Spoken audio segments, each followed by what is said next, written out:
E aí, galera, tudo bem? Um abraço para vocês, saudades.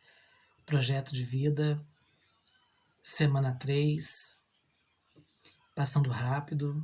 Aí, semana pet 4, né? Parece que tá passando mais rápido que os outros pets. E eu queria, antes de nós falarmos sobre o tema do projeto de vida dessa semana 3, eu queria dar 2 recadinhos para vocês. O primeiro recadinho é que pedir para vocês que quem ainda não se inscreveu, que se inscreva no meu canal, que dê um like gostoso, curte lá o canal As Teleaulas da gente, clica no sininho para receber sempre a notificação de quando tem uma teleaula nova na semana e você correr lá para poder assistir e ajudar a responder as atividades. Esse foi o primeiro recado. O segundo recado está relacionado ao objetivo das nossas teleaulas. As nossas teleaulas, elas não estão aqui para darem a resposta pronta e acabada para vocês, tá joia? São teleaulas cujo objetivo é ajudar você a entender melhor o assunto, o tema que foi cobrado na semana, que está sendo abordado na semana, e ajudá-los a encontrar um melhor caminho para responder às atividades. Não é para dar a resposta pronta e acabada. Isso vocês encontram em muitos sites no YouTube. Aliás, em muitos canais no YouTube. Eu não me proponho a isso. Tá? Se for para mim fazer isso, gente, eu prefiro não fazer. Tá joia?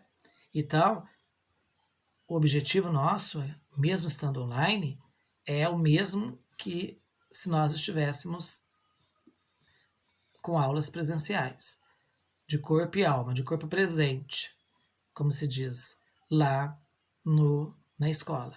O objetivo é, através da atividade, fazer você pesquisar, ler, pôr a cabeça a funcionar, ler, reler, até encontrar a resposta mais adequada para aquilo que está se pedindo.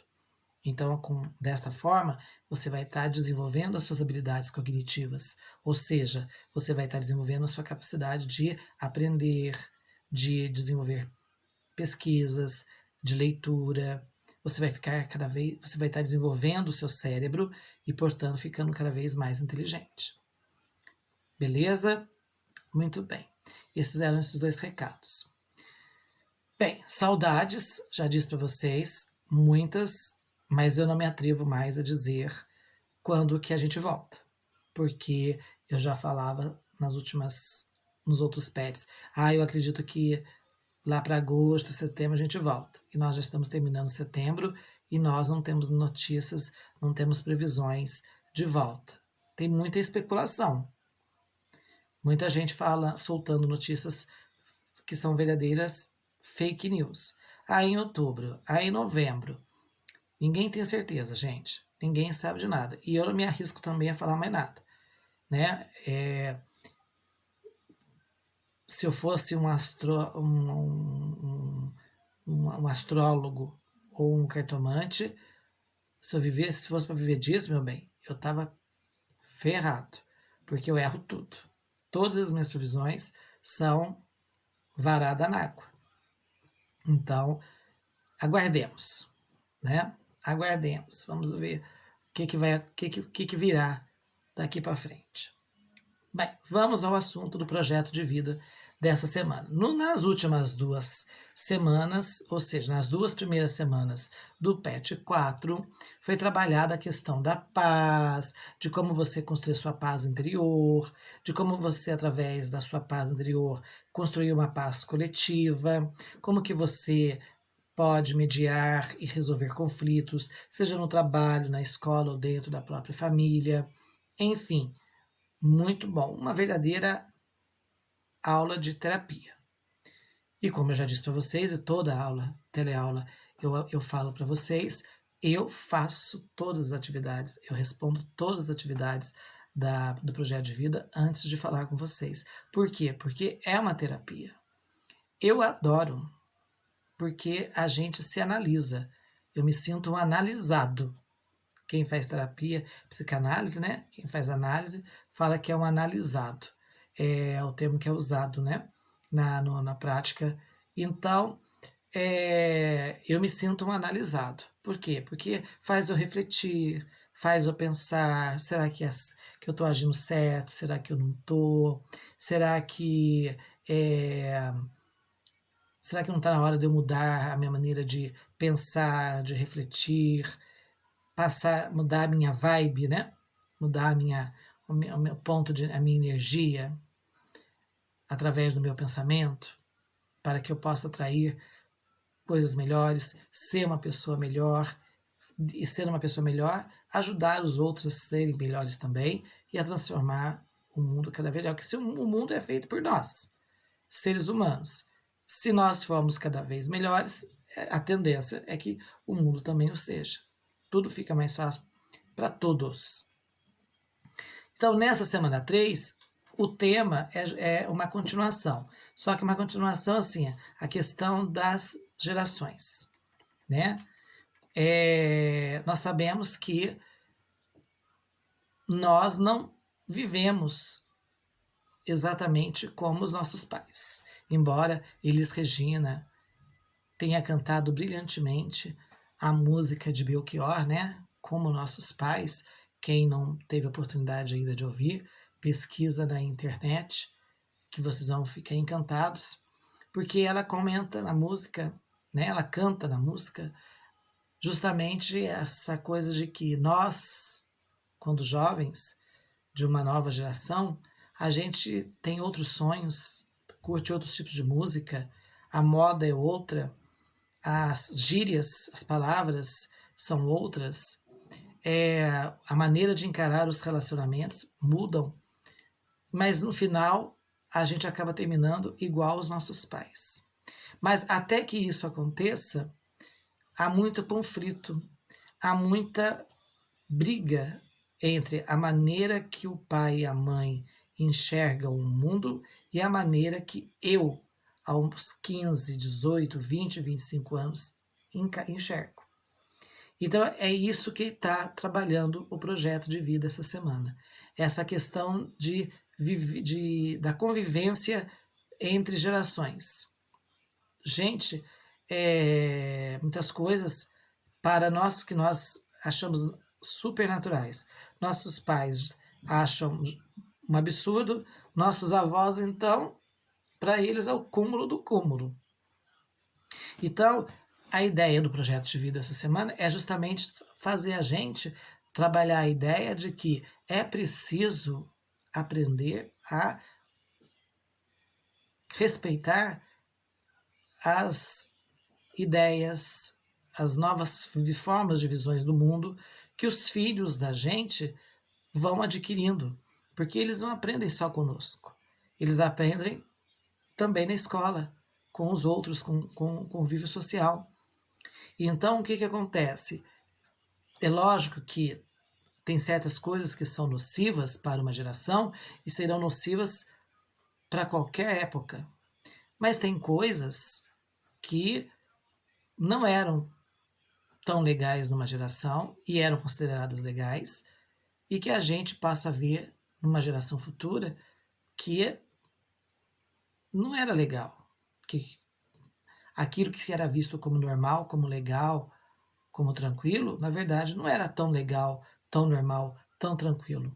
Então a gente procura agir de outra maneira, pensar de forma diferente.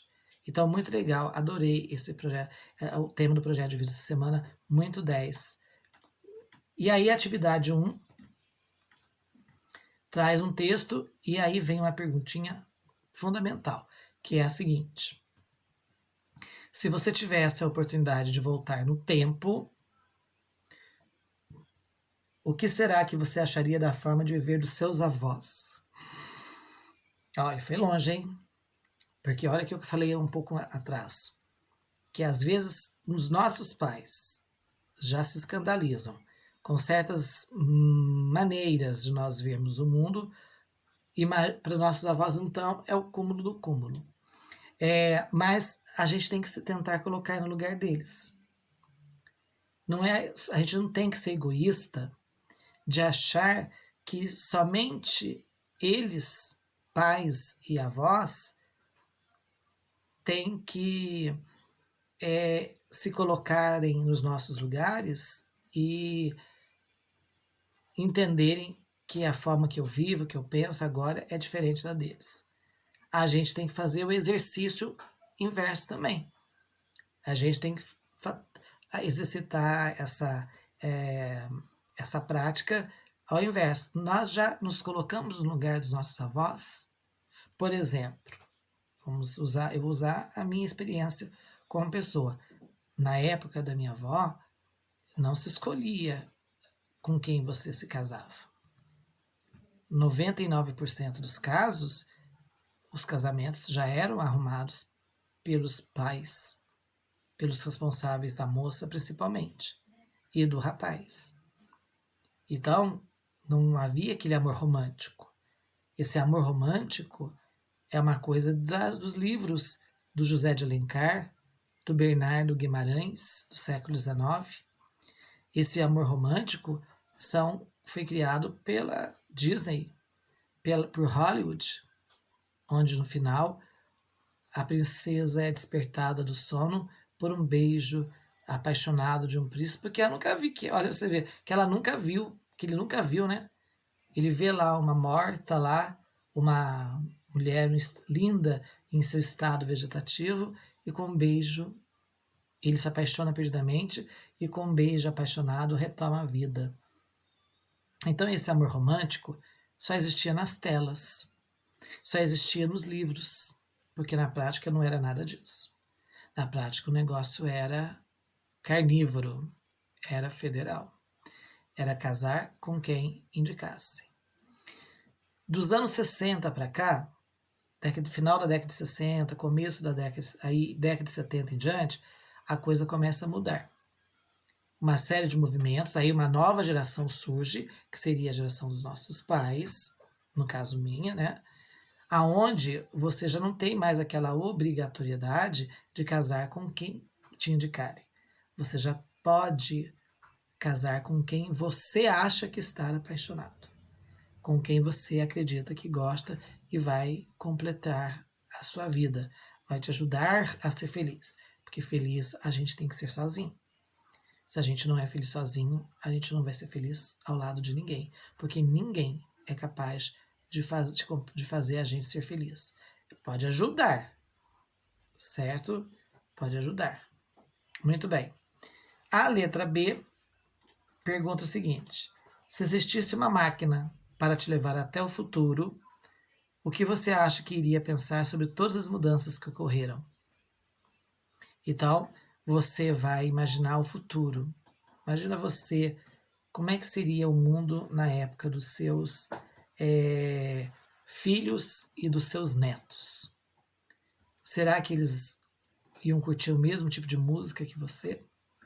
Será que eles iam curtir as mesmas roupas? Será que eles iam curtir as mesmas atrações? Porque, por exemplo, os nossos avós, os nossos pais ainda curtem uma televisão. A gente já não curte mais. Vocês, a geração de vocês, já é a turminha do celular, é a turminha da internet, já é um outro tipo de curtição de lazer. E os filhos e os netos de vocês? O que vocês acham que eles vão curtir? O que vocês acham que eles vão gostar? O que tem hoje que vocês acham que das próximas gerações eles vão encarar de uma maneira diferente? Então pense, olha só, muito bom isso, hein, gente? Muito interessante. E aí no final ainda tem um texto dentro de um quadro, certo? Um quadro com fundo meio rosa, meio salmão, que fala o seguinte: as mudanças tecnológicas provocam impacto no comportamento das pessoas e nas formas de trabalho. Beleza, tudo bem. E aí vem a questão 2. A questão 2 diz o seguinte: essa atividade esse texto que está dentro esse texto que está dentro desse quadro de fundo rosa é mais para você refletir, para você pensar. Não tem nenhuma questão, basicamente, que você precisa olhar nele para responder, tá? Na atividade 2, ele diz o seguinte: de acordo com o quadro apresentado na sequência, Pense nas mudanças que ocorreram em sua cultura desde o tempo em que seus pais ou avós tinham a sua idade. Preencha a planilha a seguir, marcando com X de acordo com as respostas. Então, vocês vão ter abaixo dessa pergunta tem um quadro. E dentro desse quadro tem lá uma série de coisas, de informações, que você vai dizer se é igual, se mudou um pouco, se mudou muito, e se essa mudança foi para melhor ou foi para pior. Então, ele já traz as áreas para você dizer se teve mudança significativa, se não teve, se essa mudança foi boa ou se ela foi ruim. Então vamos ver, você vai desenhar isso no caderno, porque todas as atividades do projeto de vida, vocês sabem, devem ser feitas no caderno, tirado foto, mandado para mim, pelo Classroom ou pelo meu Zap, e depois você vai pegar no finalzinho do ano, juntar tudo na sequência, bonitinho, mandar encadernar e me entregar. Então ele fala assim, ó, gosto musical. Lá dos tempos, que ele fala? Ó, lá desde os tempos dos seus avós. A música, o gosto musical de vocês para dos seus avós e pais. Mudou muito? Mudou pouco? Essa mudança foi para melhor ou para pior? Modos à mesa.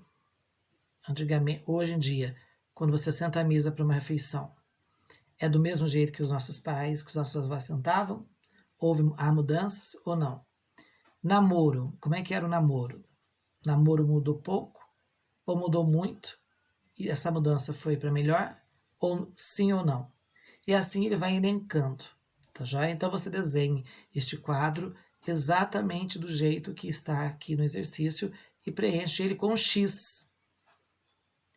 Com um xizinho. Lá, ó, namoro. Vai estar escrito lá, minha cultura, na primeira coluna, namoro. Aí vem a segunda coluna, mudou pouco ou mudou muito? Você vai marcar um X aonde que você acha. A forma de namorar lá da época dos nossos avós mudou muito? Você marca um X da onde na coluna mudou muito. Você acha que mudou pouco? Marca um X aonde está escrito mudou pouco. E aí você vai dizer, essa mudança foi para melhor ou para pior? Você vai escrever sim ou não, só isso. Não precisa nem justificar. Fácil, fácil, fácil. A atividade 3. Tem um quadro, que você também vai desenhá-lo no caderno. Ele diz o seguinte, ó, de acordo com as suas palavras, então, com a sua opinião, de acordo com o que você respondeu no quadro anterior, sobre se as mudanças das coisas do tempo dos avós da gente para a nossa época foi uma mudança grande ou não, se foi uma mudança para melhor ou para pior.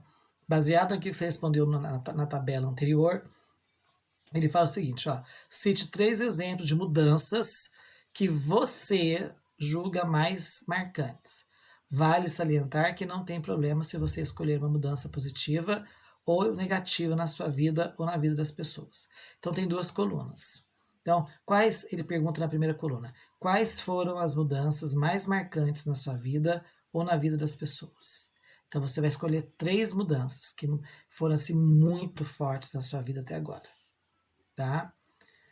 Ou da época da sua avó para cá. E na outra coluna, né, desse quadro, ele pergunta, qual foi o impacto na sua vida ou na vida das pessoas em relação a essas mudanças? Então, por exemplo, você cita uma mudança que teve importante na sua vida e o que ela trouxe de positivo ou de negativo, tá? Então, escolha 3 mudanças que foram marcantes na sua vida até hoje, escreva elas, identifique elas e na frente você escreve se elas foram boas, se elas trouxeram depois resultados positivos, se fizeram você uma pessoa melhor ou não, tá joia? E a última atividade pergunta o seguinte, levando em consideração as mudanças que ocorreram entre as gerações, responda, letra A, você considera mais conservador, moderno ou um pouco de ambos? Então, nós sabemos, por exemplo, que os nossos avós e alguns dos nossos pais tiveram uma criação mais conservadora. Viveram num mundo onde, por exemplo, a minha avó, ela foi conhecer o meu avô na igreja. Na época da minha mãe, uma moça não podia beijar na boca na rua.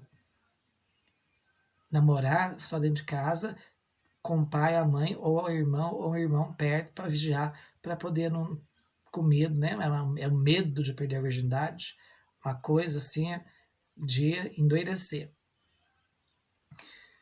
E você se considera uma pessoa conservadora, aquela que mantém aqueles padrões de antigamente, uma pessoa assim mais moderninha, né? Virgindade, por exemplo, professor, não faço questão nenhuma.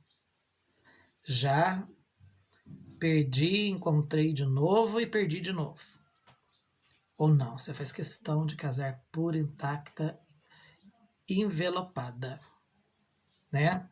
Aí você vai dizer, ou um meio termo, né?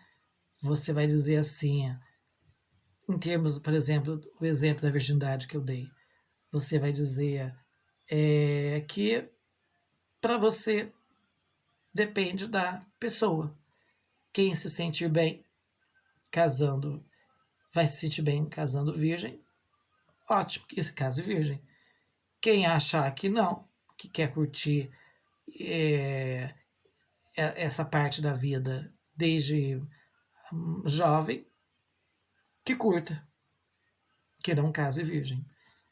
Então, é um termo, é uma posição mais moderada, né? É o tanto faz. Para cada situação que você dizer, identificar, você vai ter que dizer se você é mais conservador, né? Ele está perguntando, mas na verdade você, de um modo geral, é mais conservador, é mais moderninho ou é mais moderado, né? Para alguma coisa você concorda com o jeito como era dos seus pais, dos seus avós, para outras coisas você já acha que é do jeito que é hoje, que é mais correto, certo? E a letra B pergunta o seguinte, para você, qual a idade que se começa a ser uma pessoa de idade e o que significa ser uma pessoa mais velha? Então, nós sabemos que oficialmente uma pessoa idosa, para os padrões atuais, é a partir dos 60 anos. Mas isso varia muito, né, gente? Porque você pega homens e principalmente mulheres com 70, 75 anos, que se bate os olhos nelas, né? E você fala, gente, esse povo não tem nem 55. Porque estão super bem tratadas, cuidadas, produzidas, se amam, se gostam, se curtem, super conservadas. Claro que tem também, muitas têm aí um fator genético que ajuda. Mas tem gente que tem 30 anos, 35, 40 e já tem uma cabeça de velho. Já tem uma cabeça muito conservadora, muito fechada, não aceita certas novidades, certos hábitos mais ousados, mais livres, né? Já taxa isso como palavras mais assim pejorativas, né? É putaria, que não vale nada, não presta. Se fosse gente que prestasse, não faria isso. Então, às vezes as pessoas com 25, 35 anos têm uma cabeça assim, e o outro lá com 70, 80 já acha que tudo que essa juventude do mundo atual vive, claro, tirando alguns aspectos que realmente são negativos em qualquer geração, elas pudessem voltar no tempo, viveriam exatamente como se vive hoje na juventude. Então, você vai dizer isso. Você vai responder com as suas palavras isso. Você concorda que uma pessoa pode ser considerada uma pessoa de idade a partir dos 60 anos? Ou a idade vai muito com a maneira de cada um ver o mundo, de pensar o mundo? Você que vai escrever. Beleza?